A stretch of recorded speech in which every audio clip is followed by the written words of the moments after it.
yema obibiara achim obibiara akwaba zeba anopa akan kasiyebo wo big family radio kasa free yedi fien main studio do blog no upper class school junction ewo ena yedi kasiyebo efi elba na ejumako bi adaro man wo bomechi do makasiyebo orutwegwa kwema wonso ejibre na dejera everything papa yedi fien main studio do blog no na ewo na kasiyebo yedi fe yedi esmu ende anope Big Family Multimedia Institute BFM Store Trustees Network Group Center for Trade N1 and Wobo Mechidom and the Anopay Makasiebe Otum Ochugwa Kwemu Abrene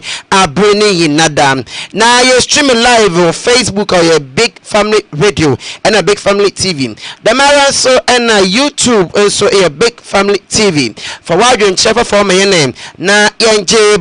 na Adajer na Yankin Kaning Nano Yanfa Emon. And some no za Odumo Akoton Ebi Onyen Dem. Nia chonka ewo mampanyina tena ye zabo tugwa achemde yewra oya sami jemfini sensem abi o mampanyin mahama abachire na adwen wo ho Food and Drug Authority fonso ade sambi atugwa ebusuam ye beje emu enchiremu wakasiebo yimo wansanfo from onsonom oya small medium enterprise for limited form and one would about to go every time them sikapudro bia asese de wetu recover if petroleum tax revenue wonom onye sika kakraba and some no ebika eyimo and yabo na mezabo somode anapa akan kasiyebom wokasa freedom okin kenya mosum wo and anope is in the year Ejata Kobana. Don't know for me that school time was occupied. After the Jabrone na in Samano Mundum Suko na Memfa Mom. Sir, a man for Bakaya na watching every marano and a yevra Sami Jemfi are on the acting CEOs on my good board. No, and now name Mammy Agrada Evangelist Papa Ghana Hanom, a evangelist near Chado Tum Okanyamia some evangelist on there, Urban National no friend the Church of No Noses on National on the Dekuma, me poor chop. In your command to the master nibi. Oni yero sami jemfi woni fo ni bidin checheche awa aba fontin tanidum eko kro wa fa TikTok no nam wo eko kro fa Facebook no nam wo empo no WhatsApp etwa kono no ekwakwhwe na oyemame agrada oni yero sami jemfi woni fo yin ade eno di nchecherenche ewo wo ni nan de ye na yero sami jemfi a ono oye penipa de ma good board no wetum orichama me agrada dollars bi abrochi dollars be oha wa train $800 eno de chan na de me eyi konje cheche e mama fo twene sre na basa and welcome the na Ghana man pay you $100 money mahama krampo no encha okade na be mu no awe be de madi bia no botwo aswa onche bia so the code of conduct to be other be proud of promotam na che da awu krampo no bi che wade krampo na fa che man no e na wo be che obi ade da bi onte no wase na de me say mu no onam do emam Yera fellas of Sukwachi out on crap, woman paying Mahama Nats na yellow, or about to go at them, necessary de Mumakasa, Ghana man paying Yero $100 money Mahama. Wabat Shana Juna with the men same home, no same, Sammy Jane Fee, no bono why in another action. Also, I say, in paying Fubu baby there, Sabi, so Wabano, Okwe Janan Gunanda, in Chantonchen. Ebepa batanso na se obada onando na se idana sabi abofano janangu ezibanimu into ezibanigu baby abofano sabi ojanna nzigu no ebeti wono na echiegu na edibana achero entanya da yewa sami jefi na wo aba asam enti omanpai mahama ede enfomdo awodo wai ni nano oda achen. In the last few days there has been some matters relating to the acting chief executive officer of the Gold Board, Mr. Sami Jemfi, regarding a video that emerged of some interaction with Agrada. You will recall that in the immediate aftermath of the emergence of the video, Mr. Sami Jemfi promptly issued an apology in which he expressed regret over the matter and took on board public concerns raised overseas. A day after that, the Chief of Staff summoned him to the presidency to learn about what transpired. The invitation was honored by Mr. Sami Jemfi. He indicated to the Chief of Staff what his side of the story is, what explanation there is for what we all saw in the video. At the time, President Mama was out of the country, so he had to be briefed on the discussions held with Mr. Sami Jemfi by the Chief of Staff, and he has been briefed. Now, the view is that, to begin with, the presidency acknowledges Mr. Sami Jemfi's immediate act of contrition and the acknowledgement of the need to express regrets over that incident. So that apology has been taken on board. You do recall that when President Obama launched the Code of Conduct, he said that one of the remedies for any potential breach was a public apology. He also said one of the potential remedies was a caution from the highest levels of government. After the interaction with the Chief of Staff, the Chief of Staff cautioned him, having acknowledged the apology he made. He cautioned him and impressed upon him to take on board public sentiment and act in ways that reflect public expectation. The Chief of Staff also took the opportunity to reissue the same caution that the President had sent to all appointees to be circumspect in their conduct. There may be things that you are listening to Big Family Radio. Big Family Radio. Obiase Eye. To be sensitive to public expectation, and therefore that ought to guide the way that you order your steps. So, in view of that, presidency does not believe that any further action ought to be taken beyond the apology and the caution, and we all take a cue from it, and are going to do better in order to meet the expectations of the Ghanaian public. We value feedback. We are aware that Ghanaians expect high standards in the performance of our duties as public officials, and we remain committed to meeting those high standards.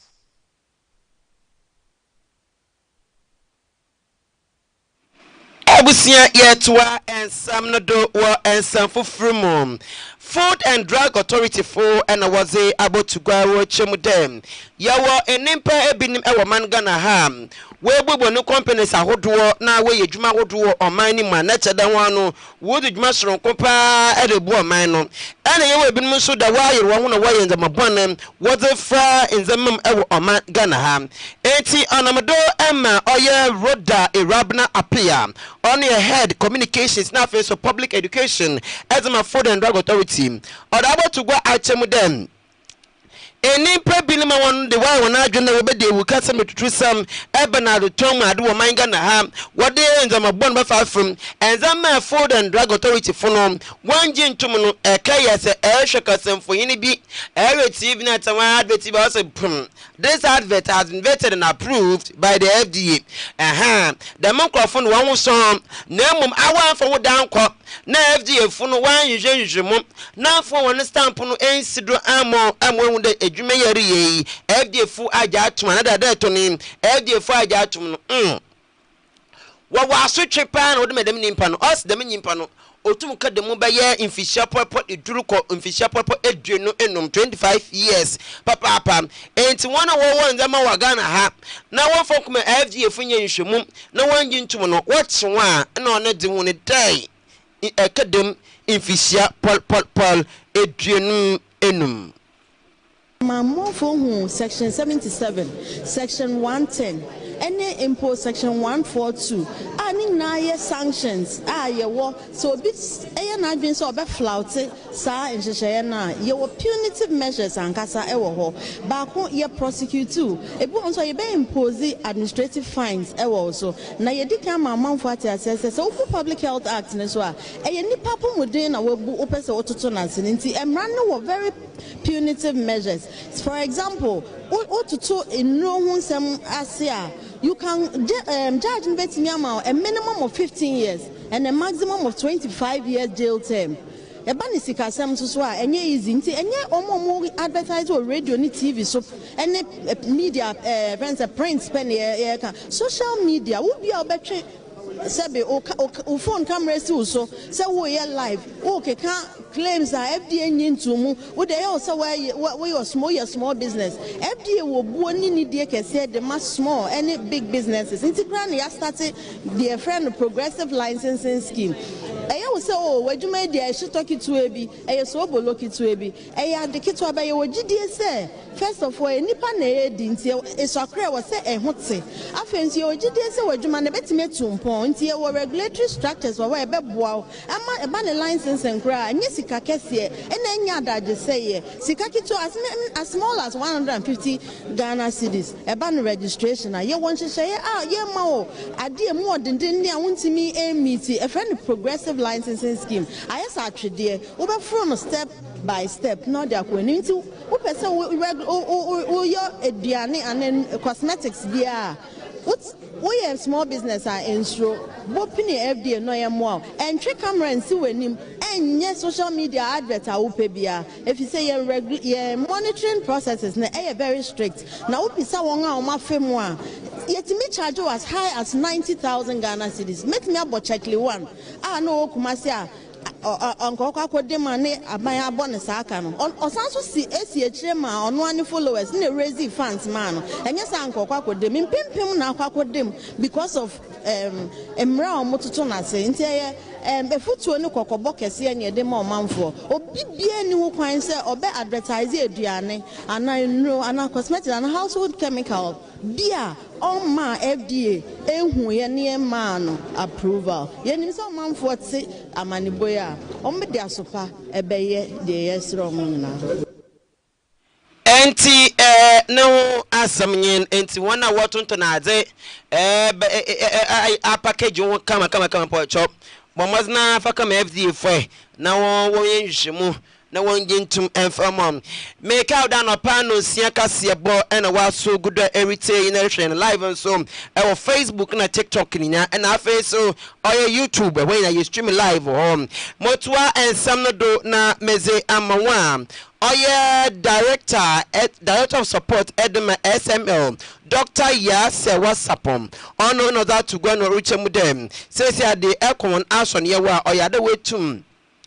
why recover sika pudro bi oya Ghana cedis no 20 billion aka oya petroleum tax revenues ahodoa afi wansa eke ni nyina ehun efiti May 2020 started to December 2024 your share volume now is over 14 billion letters and say your share sikanwa over 20 billion Ghana cedis the marker say data no ye more yesremu na ye kan ewo ho okoje yare wo ho omu de bema ho na won so wahwe buka ye de ema ne no so wo hwe mfimfia data no number bia ewom ya ye de ye kan ye de ensesi ye bo kan say ye ntwa o man ye ntwo adwuma ya ye no the figures speaks for themselves and no and na ye ka che Ghana for say e ya de pa ye de aba o shut downstream na de ye no and no be na ye no upstream na oboni be kan say ya tailor no to suit the need for upstream and na gold no na ye ka che Ghana for no say any Ghana mpanyin for say monso ye nhwe GR de omunim de aye no downstream and the data speaks for itself upstream ni gold no so moma ye nso nhwe na say ye kan ni enu boma these are very significant sectors say ye kasa sika ye benya bomu a emfie dunum emfie dionu achi no Ghana fire and santo ye yemu nkosiro obi asika esemo ye hye sabon na ye be yenso. As a petroleum downstream observer, the coming on board of SML is not only timely, but it's something Ghana could not afford any longer waiting on. And so when you have a local solution by Ghanaians that addresses the concerns that COPEC had raised in 2015, in 2016, in 2017, in 2018, what you have done for us at COPEC is to give us some space to sleep. SML is indeed plugging real-time devices. Yetwa kasiebo nodo na yekopremu ewo Ablekman North Mason Kroponu mwana oye MC yoho ena wapa no wabonitin de ombre na ombejinam na damage na ase no onamdo ementa wantawa ena mentemu ase bi meno modo a no so aka for ho na tete ezaba impen forward no name samchafo kasaya what on kram impen for den was enimpo de me ukasem de tusam no asotwi bia obia no impen fo hwe na one from one. Awful sequence of attacks reported in the company of the Greater Accra Minister and her delegation. Physically assaulted and forcibly locked me and 7 assembly members in my office. We were held against our will, subjected to threats, intimidation, and psychological pressure. Under these extreme circumstances, 13 other assembly members were untimely forced to re-enter the chamber and participate in an illegal second round of voting. This second voting conducted under duress and outside the bounds of legality and decency. This press conference called for an independent investigation into the action of the regional minister, her associates, and all individuals involved in orchestrating and executing these unlawful actions. Petition the office of the president to uphold the sanctity of local governance by intervening or nullify the process and by taking disciplinary action against all officials responsible. We are actively exploring legal remedies to challenge the illegality of today's event and to enforce the result of the legitimate first vote. PM office na yenko tenase ye bobo hu kakra ehu ya na obi aba be ye no ke se ne yempie o tenase ya ma beto aba no na yenyi obi a obeye chief executive ene ya de bi na de no so say president esama ye letter fofo letter bia maaye ye hu de ye na ba na ye se ye pe no se ye be ne asa to aba ne bi o afemes na ye je say glass na eda inside the way you na ye tana ho no be hwe gati be brinyi be bi mu fi o gbengbena papai glass obi nem ko prepare wo bi mu ti moja ni pa ma show be bia president wo bia ye ni say ye kasa wo beti papa yes no bra na be kibi maye Ghana Ebusia yetuado na yekopemu ewo nkwanta SHS nkwanta senior high school adusua for wono emprempem no kase wayo ye che dende na wono ye che we ne inane dem e school mpanyifo no esis wono mobile phone just want to once a day denti ena wo badwo wono mobile phone ya dey ona na ebinim waso de frɛ wade je kwa wade sika ofie obi so tum dem phone your shani us audition us papa afa so bi so tum the friend girlfriend boyfriend baby darling and send me scam mo achiri mi o and wa send diamond and to them school pay phone we tum agi wo mobile phone ti ono de oso we dey catch o ya chad wa ye bi wa sasen zama hodo e wo school mu wa onya sam kakraba yenti amanzeba ofi eho oreba Enkwanta senior high school ewo enkwanta program ewo timantemu eye omuchiechi ni panyi eye owo nyamfo Solomon Bagme one na churchfo ekabo omuchiri mu a Omo chira di bokra na nkwada no sebi omo ebie mi a omo phone so no omo hwe omo phone so enie saa dia tinto ntan omo beko eye class na omo agigi obi a phone na omo gigi obi a phone eye enura anopa ewieye omo frɛ bangba adwumefo a police fo ne asoja fo ene omo mutufo edema nkwada yi ene omo kasa ase sebi papa so panguma so enye se na dum demsa na emu ne ye yentira omo gigi phone so ne sebi be nkwada mbetini concentrate wo mo adisua mu nanso enkwada yi antiasia anu a enwumebe no woche enkwada yi ti ohugu eye school mu ha tete abototo de omo tutu bia ma omo baasa na ntenya aye omampani a wotwem dada eye omampani dada eye akufu ado ediba omo asay bas bi nyina bobo glasses no antu so ho omo headmaster esusu efie eye chance dan no so omo atoto abo gugu so asese diema na wena eye headmaster ehwa enhye enyema eya aginsem na baby o tele so anfre bambo adwumefo na sebi o tran ya mpa nhwa madaboni afini mpase ene oba hema wo fra police fo ne asojafo ama omo ebaye no mso so amfa enkwada hu anche omo wa wo sha kwada ba ko ogira ho ya neki aba omo die kwa omo nyesa aba keke omo etira wo yese pa no omo die discipline wo mo na eye apro omo ko yi so omo gichi eye phones no phones omo gigi ye more than 200 phones na ni nyina egugu ho etese bo hwi a mpo wo mre kwa enne nananto mi ankasa be bo apro ko pie school mo no empo ye ni head teacher no program head master kata no Big Family Radio.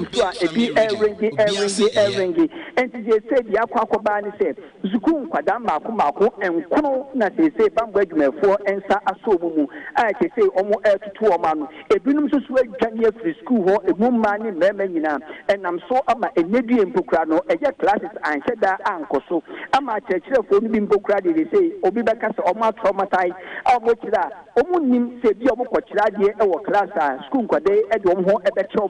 Nina ne say baby a yesuku ne nsekan egu a ya omo kwa kodom de sekan ne ekodom enkoda na akosisa sekan ne nyina firi ho so omo de so omo hu no omo de akosku akwa training teachers omo de so omo hu akwa ye de de ke say obi ansu egu jam ama say abambo adwumefo no mo bo pempe ewu school ho a omo ehwe se de be ya empo eye de course so enam sunti enipa mako enkono omo ensa so mu ebi enkotoa so nse se manugu so ameka se de headmaster Ura Solomon Bambi eka nyina ne se o dia de se dia to awofo ne obi anim so momua na enkwada se omo adwane afiri school omo samre san se enke ebinum eba betro omo ensohwe na se koba ne tia no mo ekwa na so boba ne mo nyamienum nukure ni ompe se ye school na se school akoda bia be kura fon omreku acheche ni extrade eni tinsem a wo mo aken sempo eye mpenfo betie ni ye no matumi edi so de ebre ne nkrabia de betre nanso miankasa na nanto mene education director ye owen monyafo Jonathan Kwasina so edi nkomo o tere suban a ekɔ school encheda enso ani ani nyina no akyerɛkyerɛfoɔ no ontumi mfa subɔ no ɛmmɔ mo ontumi mfa mmɔ mma ɛyɛ school go student no so nko a ɛne nti deɛ ɔbɛsran sɛ ɛyɛ parent teachers ne nyinaa ɛntena ase na ɔmo mfa yie tu yie sɛdeɛ ɛbɛyɛ nkwada ɔmo yi so fon ɛwɔ mmerɛ kɔ a adesua ɛkɔ so no ɛbɛtumi abra ase nanso ne nyinaa nkɛmfa mɛnsim committee foforɔ owurɛ no onyamfo Joseph Kwame Entwi Awal wɔde ato dwa sɛ ɔno deɛ ɔbɛyɛ deɛ ɔbɛtumi bia sɛdeɛ ɛbɛyɛ a ɛyɛ pɛpɛɛpɛ a na discipline bɛtumi aba school wɔ nti ɛyɛ akyerɛkyerɛfoɔ ne abaatan no Montras no Montu Bibia, no to Bibia, we are also sending in pain for a Bebem de Nima Eguacum said the Bayer, and Quanta Senior High School, so the air Cosua, a dear say air Cosono, a bit me as I found into my pefra, and so by him, Mammy Gusua. Ebusia, anti and Summer Hoodwa. Okodwa Nkwanta Senior High School adesuafo wone achechefo enya ne zendana onye asa wekaba yemfa kase bonu nkɔwie ɛwɔ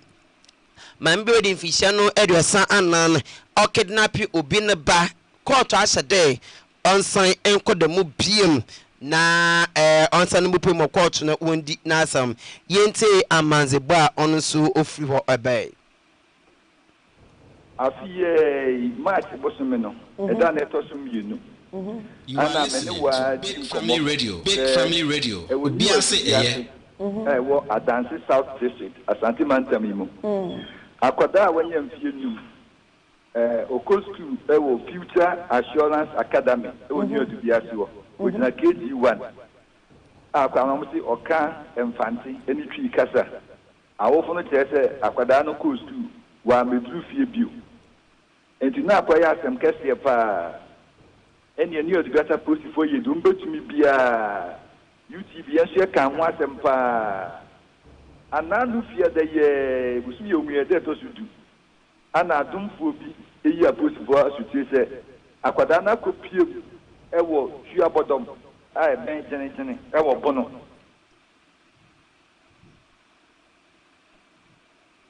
maami a wona ne tie ye maami no de yi akwada ne pa nti ne papa de nti wetimi bu akwada ne sa no anom de kwata aposifo ana aposifo wo hua bodom enso ye so be hwehwe mu ana omo kai se Bosumi mi ese to sumi nu. Ewo UTV news na omo kasa akoda bia ida na ye de info kura ebe 2 TV so. Enti wo mo so ebe forward ko ni odi bia. You are listening to Big Family Radio. Big Family Radio. Obiase eye. Apa omo forward e ko ni odi bia no. E tie se ya akoda na. Enti fie de omo ko du ho no. Eni akoda ni hu ni papa ando di mirika be bam ni papa. Wow. Na tie se eni ebe na di adanse esa pada na oyida woni odibi asen wakopiem ewo tua bodom na ya de na enwo kaka ne se maame na apoti body ne ba mo UTV no edi ni ko tua bodom ne se akose se okwa akwantuom no wakwawo edi naba abia won se bi onyi se no akwawo na no na kwa ni hwemu no anko ya enaso apoti for ensa be kan no na kwa na papa chese de eni nwanwa pa ni se omni maame ohiri wa nyina ete eben e woni odubia so empo akwada no eyira aye no nipa na da bia otaba bi obehye wo muden so mo yakọ